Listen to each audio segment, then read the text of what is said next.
Hello, this is a brief tutorial on how to navigate my Canvas page. So on my home page, at the top in the yellow box are ways to contact me, including email, Canvas messages, and how to set up Google Meet appointments with me, and then some other announcements.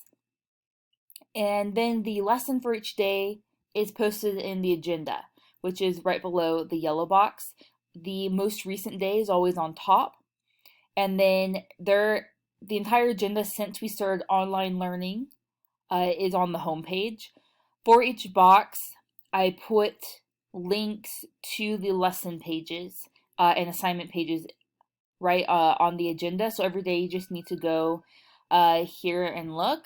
I aim to have each day's lesson to only take about 15 to 20 minutes.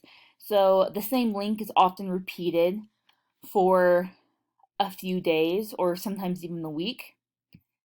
And then sometimes the other links are links to assignments that may be missing.